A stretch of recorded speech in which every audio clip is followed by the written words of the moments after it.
Voilà, je disais que la couleur D, euh, c'est pratiquement le dernier niveau.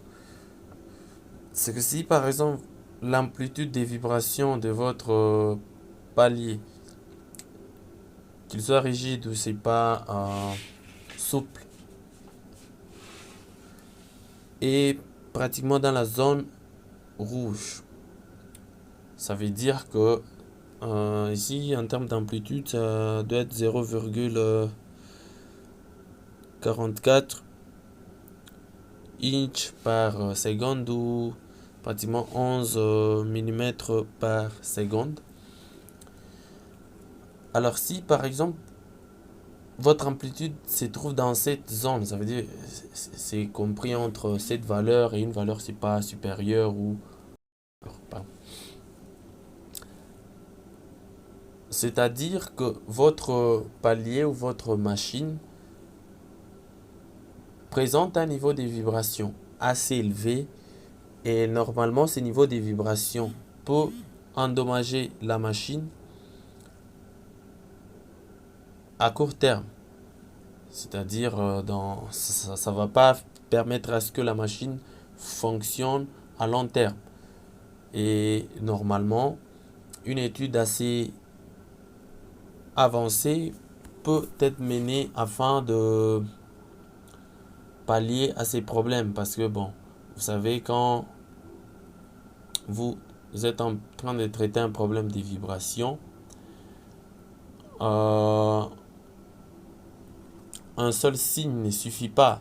Il vous faut rassembler toute une panoplie d'informations, c'est-à-dire vous devez faire des mesures in situ sur la machine en question, vous devez passer par des simulations, vous devez passer par toute une panoplie d'étapes afin d'arriver maintenant à la conclusion de dire que non, là on doit intervenir sur la machine, là on doit changer tel ou tel autre équipement, là tel équipement ne présente pas ce qu'il faut comme condition afin que ça puisse fonctionner ou afin que ça puisse mener à bien la mission qu'on va lui assigner ou la mission qu'on lui a assignée. Et donc aujourd'hui par exemple avec l'avancée technologique, il y a même ce qu'on appelle la maintenance 4.0 qui regroupe pratiquement toute une panoplie de techniques en termes d'approximation, en termes d'information, en termes de technologie et tout, afin que l'on puisse, entre guillemets, commencer à faire ce qu'on appelle de la surveillance en temps réel. C'est-à-dire, vous avez des appareils qui sont hashtag 24 connectés sur l'équipement et ces appareils sont connectés à un ordinateur et ça envoie des informations en temps réel. C'est-à-dire dès qu'il y a un problème, ça signale directement en temps réel, tout s'est fait. Et normalement, au fur et à mesure qu'on commencera à avancer, je vous présenterai aussi comment faire une analyse vibratoire en utilisant bien sûr les outils de la maintenance 4.0. Et donc, restez en tout cas branchés sur notre chaîne.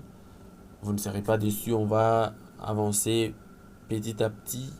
On va éplucher chaque partie afin d'atteindre notre objectif, celui de pratiquement donner une certaine compétence aux futurs ingénieurs, aux ingénieurs sur la maintenance en général, que ce soit la maintenance 2.0, 3.0, 4.0. Et je sais que je ne vais pas trop parler de la maintenance 4.0 parce que c'est la maintenance d'aujourd'hui et de demain. Et donc, merci et ciao.